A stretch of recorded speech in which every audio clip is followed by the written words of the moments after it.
भारत की पार्लियामेंट में भारत के होम मिनिस्टर अमित शाह ने कुछ ऐसा बोला जिसके बाद लोग थोड़े हैरान हो गए, क्योंकि आपको याद होगा कि अभी हाल ही में इलेक्शंस के रिजल्ट आए हैं और उस मुद्दे पर बात होने के बजाय लोकसभा में इन्होंने कश्मीर के बारे में बात की। इन्होंने बात की पीओके के बारे में, कश्मीरी हिंदूज के बारे में, और कैसे ज़रूरत है कि पीओके को भी ढंग से रिप्रेजेंट किया जाए।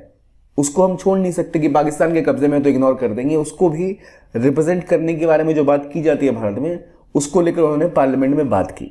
तो क्या है ये मुद्दा, डिटेल में समझेंगे। वेलकम टू ज्ञान कोश, और आइए डिस्कस करते हैं इस न्यूज़ को। सबसे पहले बात क्या हुई, देखो, जो भारत के गृह मंत्री हैं अमित शाह, इन्होंने कहा कि वो 2023 का एक विधेयक पेश करेंगे कश्मीर को लेकर, जम्मू कश्मीर रीऑर्गेनाइजेशन। अभी तक हमारा कश्मीर जैसा दिखता रहा, उससे थोड़ा सा अलग दिखता है। देखिए, नॉर्मली कश्मीर का स्ट्रक्चर जो है वो कुछ ऐसा है। यहाँ पर पीओके है, ये वाला हिस्सा पाकिस्तान के कब्जे में है, ठीक है, और ये वाला हिस्सा जो आपको यहाँ दिख रहा है, इसमें से ये हिस्सा ये चाइना के कब्जे में है, अक्सर चीन का। तो यहाँ लद्दाख है ये हिस्सा, और ये हिस्सा जम्मू एंड कश्मीर है। इसकी और बेहतरी में जो हम देखें तो ये पीओके के पास गया, ये चाइना के पास है, और ये भी पाकिस्तान के पास है। तो ये जो रीजन आप देख रहे हैं जम्मू है, ये कश्मीर और ये लद्दाख है। तो इन तीनों को अलग अलग किया गया था, ये बदलाव किए गए थे। और जो स्पेशल स्टेटस था कश्मीर का 2019 में, वो ख़त्म कर दिया गया था, क्योंकि भारत के अगर आप यूनियन का हिस्सा हो तो ऐसा कैसे हो सकता है कि आपका एक अलग झंडा हो जाए या आपका एक अलग सब कुछ सिस्टम अलग रहेगा। नॉर्मली जो ओरिजिनल कश्मीर में कुछ अलग कॉन्स्टिट्यूशन की बात थी, तो ये कहा जा रहा है कि एक ही देश में दो कॉन्स्टिट्यूशन होना, जो कि और किसी और राज्य को नहीं दिए गए। यहाँ तक कि दो फ्लैग्स होना, हालांकि कुछ और राज्यों के भी फ्लैग्स हैं, लेकिन कश्मीर का अलग फ्लैग था। और यहाँ तक कि जो उनके चीफ मिनिस्टर थे, उनको सदर आज़म कहने की बात थी, यानी वो प्राइम मिनिस्टर उर्दू में जिसे कहते हैं, वो कहा जाएगा वहाँ के चीफ मिनिस्टर को। तो ये सारी जो शब्दावली थी, ये जो शब्द थे, पहली बात इसका इस्तेमाल जब होता था तभी ये दिखाया जाता था कि ये जो इलाका है बाकी देश से अलग है।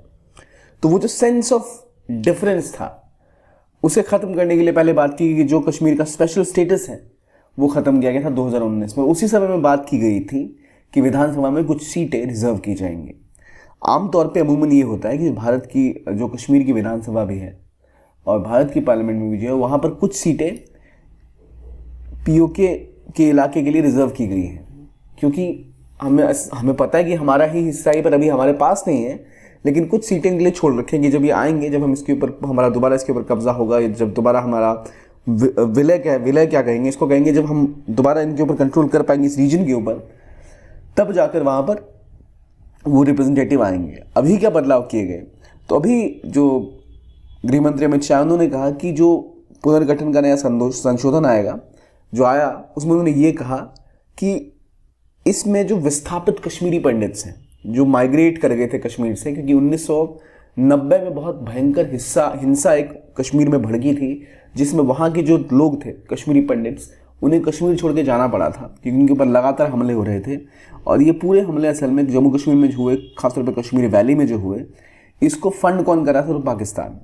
और अलग अलग मिलिटेंट एक्टिविटीज़ और पूरे कश्मीर की जो तहजीब थी वो ख़त्म हो गई थी उन घटनाओं के बाद, जहाँ पहले कश्मीर फॉर कश्मीरीज़ की बात की जाती थी, वहाँ सिर्फ कश्मीर को इस्लाम से जोड़कर देखा जाने लग गया, और एक बहुत बड़ा तबका हिंदुओं का कश्मीर से विस्थापित हुआ 1990 में।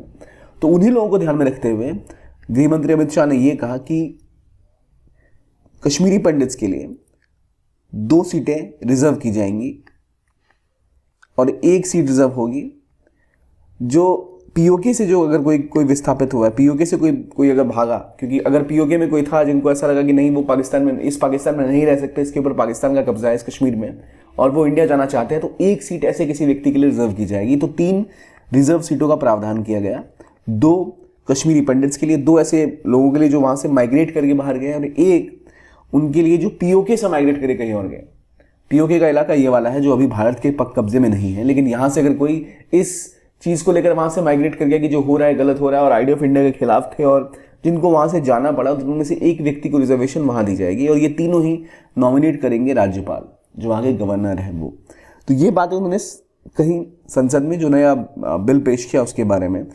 तो मुद्दा ये था कि बिल पेश करने के बाद ये बातें बोलना इसलिए भी इंपॉर्टेंट है, दिखाता है कि भारत अभी तक पीओके को भूला नहीं है। ये नहीं कि वो अभी हम सिर्फ कागज़ के नक्शे पर ऐसा दिखा दें और रियलिटी में ऐसा ना माने, वो भारत का अभिन्न अंग है, और ये दिखाना बहुत ज़्यादा ज़रूरी है कि भारत उसको लेकर अभी भी उतना ही सीरियस है। आगे हम बात करें तो अगर आप यूपीएससी की तैयारी कर रहे हैं, 2025 का अटेम्प्ट आप लेना चाहते हैं, तो बहुत ज़रूरी है आपके लिए कि आप अपनी प्रिपरेशन को कुछ इस तरह से मॉडल करें कि आप इंसेंटिवाइज रहें। ये नहीं कि एक हफ्ते पढ़ाई नहीं करी तो कोई बात नहीं, एक हफ्ते बाद देख लेंगे, या एक महीने नहीं पढ़े तो क्या हो गया, बाद में कवर कर लेंगे। देखिए, एक एक दिन वैल्यूबल होता है, लेकिन हमें उसका एहसास नहीं होता ये दिन वैल्यूबल है, क्योंकि हम सोचते हैं बहुत टाइम पड़ा है, 2025 का अटेम्प्ट है, बाद में कर लेंगे, लेकिन वो हो नहीं पाता। इसलिए बहुत इंपॉर्टेंट है कि आपके पास एक सिस्टम हो, जो सिस्टम आपको बताए कि भाई ये 2 महीने हो गए, इतनी क्लासेस निकल गई, आपने क्या पढ़ा। इतना बड़ा समंदर है इन्फॉर्मेशन का, उसमें से क्या रेलेवेंट है आपको पता होना चाहिए। क्या क्या कॉम्प्लेक्स टॉपिक्स उनको कैसे समझा जाए, अपने आंसर्स को कैसे बिल्ड किया जाए, किन टॉपिक्स के ऊपर फोकस किया जाए, इसके लिए ज़रूरत होती है टीचर की।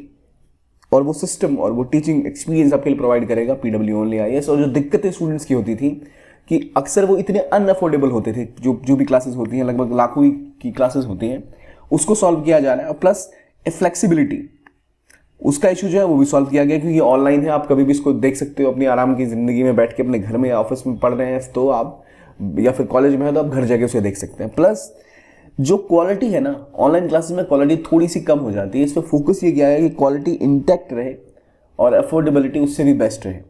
तो आपको ये कोर्स केवल 10,999 रुपये में भी मिल रहा है। तो अगर आप प्रिपेयर करना चाहते हैं तो आपको ये कोर्स ज्वाइन कर लेना चाहिए 2025 के प्रिपरेशन के लिए। ये आपको इंग्लिश और हिंदी दोनों में बैचेज उपलब्ध हैं, टाइटन और संकल्प। आप चाहे तो इसके बारे में डिटेल जो है वो हमारे कमेंट सेक्शन में इसका लिंक पिन होगा, वहाँ से देख सकते हैं, या फिर डिस्क्रिप्शन बॉक्स में लिंक होगा, वहाँ से जा सकते हैं। देखिए, ये आप ज्वाइन करें या ना करें ये इंपॉर्टेंट नहीं है, आपकी प्रिपरेशन बहुत इंपॉर्टेंट है। तो जो भी अपनी प्रिपरेशन को आपको एड कर सकती है, उसमें सहायता कर सकती है, अगर वो चीज़ आपको लगे कि हाँ यार मैं कतरा रहा हूँ, तो कतराइए मत, मौके बार बार नहीं मिलते। तो चलिए, ये तो हो गई इस कोर्स की बात। अब बात करते हैं कश्मीर को लेकर जो विधेयक पारित किया गया लोकसभा में। इसमें बात ये की गई कि भाई जो लोग POK से विस्थापित हैं वो भी विधानसभा में बैठेंगे और कश्मीरी हिंदू भी विधानसभा में बैठेंगे। और इसके बारे में एक बहस भी हुई थी कि इन्होंने कहा था, अमित शाह जी ने, कि जो बार बार कुछ लोग ऐसा दावा करते हैं कि कश्मीर में अलग कॉन्स्टिट्यूशन होना चाहिए, अलग फ्लैग होना चाहिए, स्पेशल स्टेटस छीन लिया, गलत है। तो उन्होंने कहा भाई भारत देश में एक विधान, एक प्रधान और एक निशान होना चाहिए।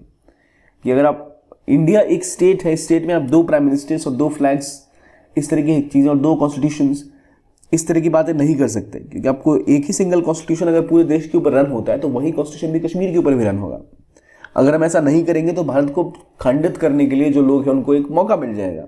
अब फॉर एग्जाम्पल हम POK की भी बात करें, जहाँ बात की गई कि एक जो है विधानसभा में वहाँ से नॉमिनेटेड व्यक्ति बैठेंगे जो वहाँ से माइग्रेट हुए हैं या वहाँ से जिनको हटाया गया, एक रिजर्वेशन उनके लिए की जाएगी, ठीक है। लेकिन POK में हो क्या, आपको पता है, POK में पाकिस्तान चाइना के साथ मिलकर एक बड़ा सा कॉरिडोर बना चुका है। ये जो रोड देख रहे हैं, ये पाकिस्तान का एक पोर्ट है ग्वादर। यहाँ से चाइना ने ये रोड बनाया ग्वादर का, ये बलूचिस्तान का हिस्सा है पाकिस्तान का। यहाँ से ये रोड जाता है, ये घूमते घूमते घूमते POK से होते हुए जो इंडिया का हिस्सा है वहाँ से गुजरते हुए काशगार ये चाइना में यहाँ पहुँचता है। और सोचिए, क्योंकि ज़मीन तो असल में इंडिया की है, हालांकि पाकिस्तान का कब्जा है इसके ऊपर, पर हमारी सोवरेन ज़मीन है। यहाँ से एक तीसरी कंट्री ने आके रोड बना दिया और इसका नाम दिया गया China Pakistan economic corridor, CPEC। China का एक बहुत मेगा प्रोजेक्ट है $1 ट्रिलियन का, which is belt and road initiative, BRI। उसमें चाइना दुनिया भर में सड़कें बना रहा है, पोर्ट्स कनेक्ट कर रहा है, ताकि उसका व्यापार बढ़े, उसकी कनेक्टिविटी बढ़े। उसी के तहत उसने ये जो सेक्शन है रोड का ग्वादर से लेकर काशगर तक बनाया, इसे कहते हैं CPEC, China Pakistan economic corridor. और इस कॉरिडोर से बहुत सारा व्यापार वो करता है, अपना सामान जो उनका ऑयल या जो भी चीज़ें रिक्वायर्ड हैं वो ग्वादर से ही लेके वो अंदर अंदर ज़मीन के रास्ते के थ्रू काशगर पहुंच जाएंगे, और वो भी POK से होते हुए। तो POK से इसका पास होना इंडिया के लिए बहुत बड़ा सरदर्द है कि भारत की ज़मीन से आप कैसे लेके जा सकते हैं किसी भी चीज़ को। तो यहाँ दिखा रहा है कैसे पाकिस्तान लगातार कोशिश कर रहा है कि POK को वो ऐसे नॉर्मल ट्रीट करे कि भाई वो तो पाकिस्तान का हिस्सा है। कहता वो आज़ाद कश्मीर है, लेकिन आज़ादी कुछ नहीं है कश्मीर में। तो वो हमें पता है कि जम्मू एंड कश्मीर के अंदर जो पाकिस्तान का ऑक्यूपेशन है उसको हटाने के लिए हमें इंश्योर करना पड़ेगा कि पाकिस्तान को संदेश हमें जाता रहे कि भारत ने इसको भूला नहीं है। आज हमारे पास नहीं है, इसका मतलब नहीं कि हम इसको भूल गए। प्लस जो POK की स्थिति है, वहाँ जो लोगों के रहन सहन की स्थिति है बहुत बुरी है, और वहाँ पर एक पॉलिटिकल दबाव भी भारत बनाना चाहता है कि देखिए हम आपसे बेहतर स्थिति में आपको रखेंगे। और 370 के बाद से, जब 370 आर्टिकल हटा, विशेष जो एक व्यवस्था कश्मीर के लिए की गई थी, इसको हटाया गया, तो इस बिल के आने के बाद लगातार ये पुश करना कि कश्मीर में जो स्थिति है उसमें सुधार किया जाएगा। और ऑलरेडी अब धीरे धीरे कुछ इंडस्ट्रियलाइजेशन भी कश्मीर में होता दिख रहा है, लेकिन अभी तक वहाँ पे डेमोक्रेसी रिस्टोर उस तरह से नहीं हुई है कि, क्योंकि होना ये है कि वहाँ जो कश्मीर में इलेक्शंस हैं उनको और थोड़ा व्यापक स्तर पे बढ़ावा देने की ज़रूरत है, जो दिया जा रहा है, और वहाँ के लोग जो उनके ग्रीवांस है, जो उनकी दिक्कतें हैं, वो भी सुननी आवश्यक है। मगर पाकिस्तान को बिल्कुल भी गुंजाइश नहीं देना चाहिए कोई भी कि किसी भी तरह का वो वहाँ पर एक्टिविटीज़ कर पाए या एंटी इंडिया चीज़ों को बढ़ावा दे पाए।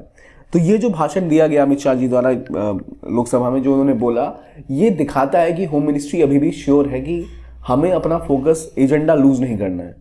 अब से चाइना ने पाकिस्तान के थ्रू एक रोड बना दिया, कल को अमेरिका वहाँ से कुछ आगे कर दे तो कश्मीर में, तो हम क्या करेंगे? तो इसलिए बहुत इंपॉर्टेंट है, रेलेवेंट है कि इंडिया अपनी जो ओनरशिप उस इलाके को लेकर न छोड़े कभी। क्या लगता है आपको, जो भारत कर रहा है ये सही है या फिर ये केवल एक सांकेतिक चीज़ है? देखिए, बात कुछ चीज़ें सांकेतिक होती है कि सिर्फ हम पेपर पे कर रहे हैं, ऐसा तो है नहीं कि वहाँ पे हमारा इसके बाद कुछ फ़र्क पड़ जाएगा उससे, लेकिन सांकेतिक चीज़ें भी बहुत ज़रूरी होती हैं। और इसी का एक ज़रिया है ये जो भारत ने किया है कश्मीर को लेकर। जो रीऑर्गेनाइजेशन हुआ है, जो बदलाव किए गए कश्मीर में, उसके बाद ये सीटों का रिजर्वेशन एक अच्छी पहल है उस दिशा में। इस वीडियो के लिए इतना ही। देखने के लिए बहुत बहुत धन्यवाद। कीप ऑन वॉचिंग ज्ञान कोश and have a nice day.